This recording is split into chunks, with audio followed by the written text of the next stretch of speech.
My dear students, have a very sweet morning to all of you. I hope you are well and safe at your home. जी हाँ प्यारे बच्चों, उम्मीद करता हूँ आप घर पे ठीक ठाक होंगे और रोज का काम रोज कर रहे होंगे। प्यारे बच्चों, आज हम पढ़ने वाले हैं 12th इकोनॉमिक्स से फॉरेन एक्सचेंज के चैप्टर का इंपॉर्टेंट टॉपिक, और वो टॉपिक है फिक्स एक्सचेंज रूट।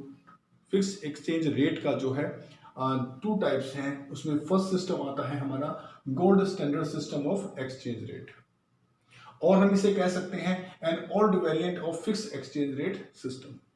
आपको तो जैसे पता है कि फिक्स एक्सचेंज रेट सिस्टम एक ऐसा एक्सचेंज रेट सिस्टम होता है जिसके अंदर हर देश की सरकार को अपनी करेंसी की वैल्यू गोल्ड के कंपैरिजन में तय करनी होती है। हर देश की करेंसी को गोल्ड के कंपैरिजन में हर देश की सरकार जो है वो कंपल्सरी रूप से तय करती है कि मेरी करेंसी के बदले में इतना गोल्ड रिक्वायर्ड है। तो मेरे बच्चों, ये जो gold standard system of exchange rate है, ये उसी का एक वेरिएंट, उसी का एक रूप है। गोल्ड स्टैंडर्ड सिस्टम जो है मेरे बच्चों एक्सचेंज रेट का, is that an old variant, ये उसी का एक रूप है जो कि फिक्स एक्सचेंज रेट सिस्टम है, उसी का एक रूप या उसी का एक पहलू है। इट वॉज प्रिविलेज्ड, ये पहले लागू था। कब पहले लागू था? प्रायर टू 1920, ये 1920 से पहले लागू था। 1920 के बाद तो एडजस्टमेंट पैक सिस्टम आया जो कि 1977 में अमेंडेड हुआ, वो इसके बाद पढ़ाऊंगा।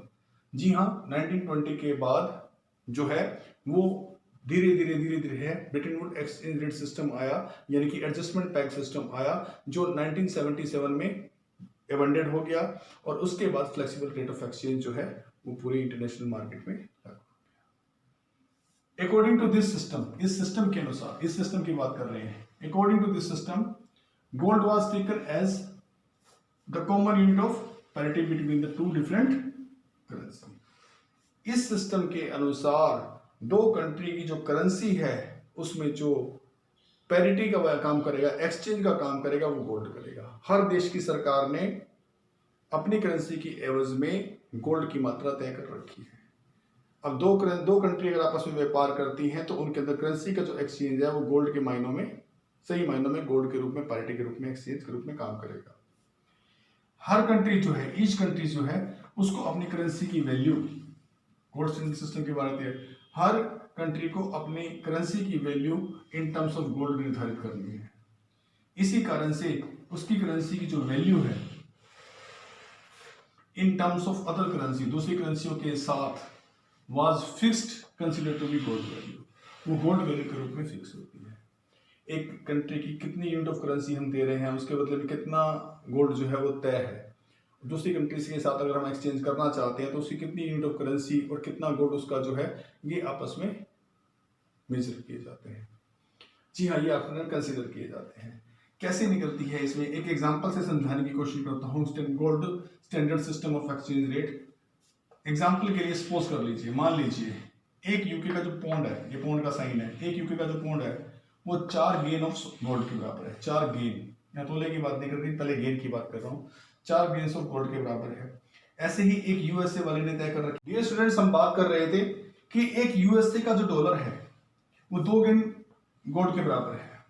अब अगर हम कंपेयर करते हैं तो एक यूके का जो पौंड है, क्योंकि वो उसकी मात्रा में 4 गेन्स ऑफ गोल्ड है जबकि एक यूएसए वाले में 2 गेन्स ऑफ गोल्ड है, अगर हम कंपेयर करें तो एक यूके का जो पौंड है वो 2 यूएस डॉलर के बराबर है। इसका मतलब है अगर यूके और यूएसए में व्यापार होता है, करेंसी एक्सचेंज होती है या सामान लिया दिया जाता है, तो उसके बदले में गोल्ड की मात्रा डिफरेंट होने वाली है। क्योंकि पौंड महंगा है इसीलिए जब वो यूएसए से खरीदेगा तो कम मात्रा में, जी हाँ, गोल्ड देगा और उसमें ज्यादा उसको करना पड़ेगा।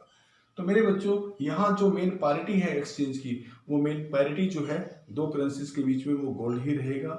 जी हाँ, अपनी करेंसी की वैल्यू नहीं होती है, वैल्यू होती है गोल्ड की। ये 1920 से पहले वाला सिस्टम है जिसे कि हम फिक्स रेट एक्सचेंज सिस्टम का एक रूप कहते हैं, और नाम है इसका gold standard rate of exchange. उम्मीद करता हूँ बच्चों आपको समझ आ गया होगा। Thank you very much.